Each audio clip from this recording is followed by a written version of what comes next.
51 জন সাক্ষী, মা বাবার চোখের জল, অবশেষে বিচার পাবেন নির্যাতিতা। আম জনতা থেকে তারকা, তদন্তকারী সংস্থা, মুখ্যমন্ত্রী সবার দাবি এক, ফাঁসি হোক অপরাধীর। আমাদের আজকের মোশন, জনতা দোষীর ফাঁসি চায়।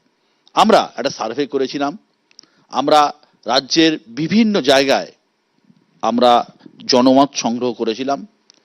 জনমতের প্রায় 99% বলছেন যে ফাঁসি হোক অপরাধীর। আর আজকে এ নিয়েই আমাদের আলোচনা সভা। যারা আছেন একবার আলাপ করিয়ে দিই।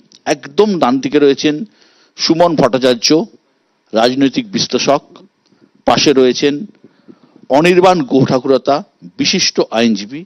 পাশে রয়েছেন সত্যজিৎ বন্দ্যোপাধ্যায়, অবসরপ্রাপ্ত পুলিশ কর্তা।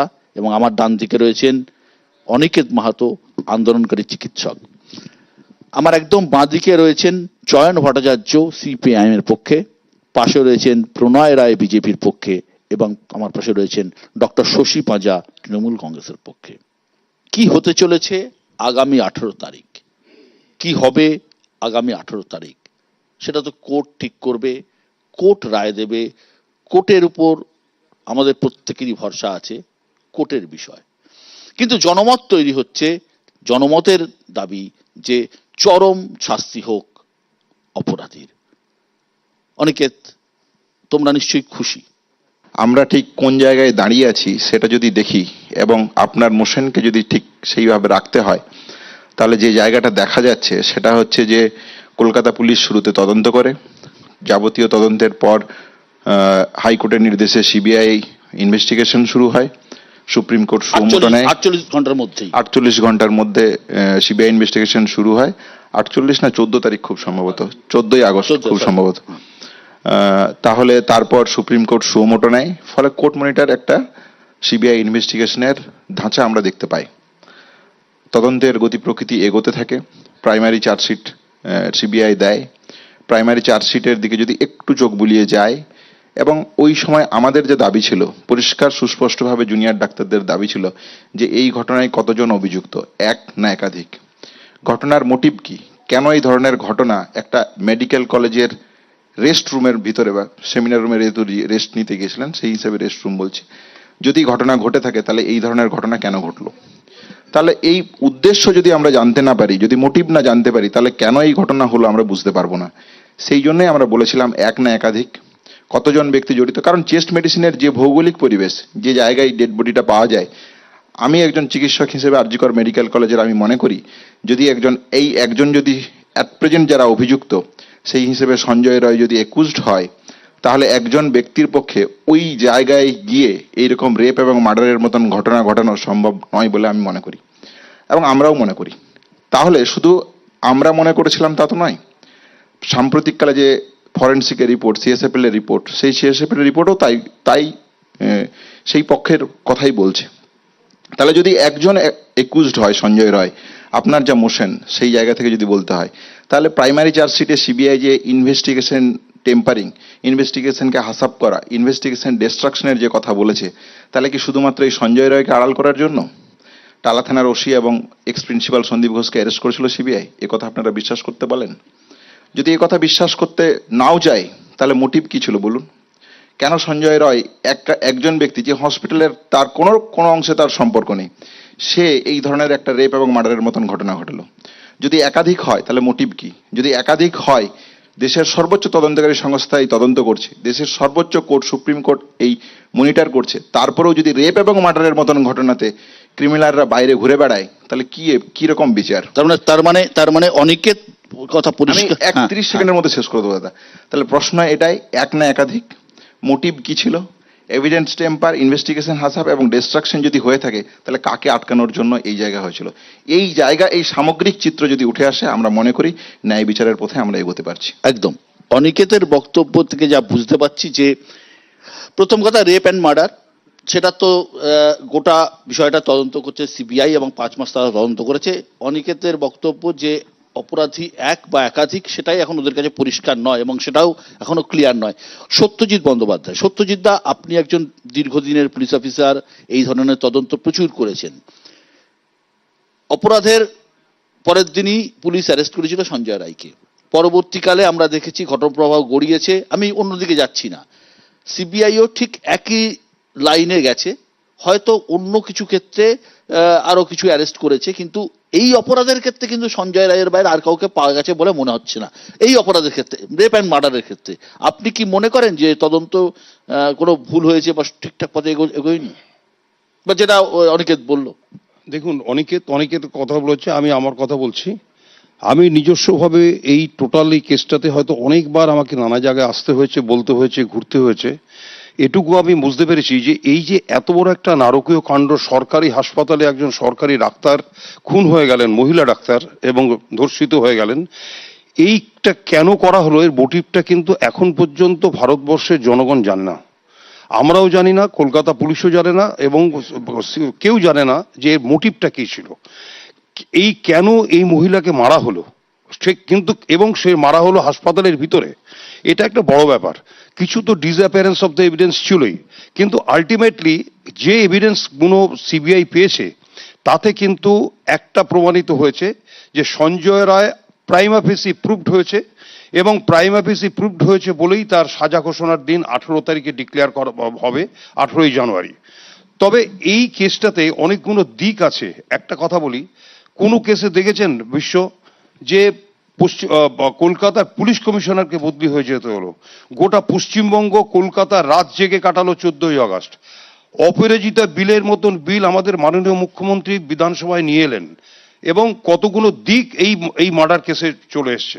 তবে আমার যেটা ধারণা সেটা হচ্ছে যে দেখুন, 193 বিএনএসএস অ্যাক্ট যেটা নতুন হয়েছে সিআরপিসির বদলে, যে চার্জ ফ্রেমের, যেটা আমাদের আগে ছিল 173, সিবিআই কিন্তু এর যে সেকশন যে 193 ক্লজ 9 সেটার কিন্তু পারমিশনটা নিয়ে রেখেছে।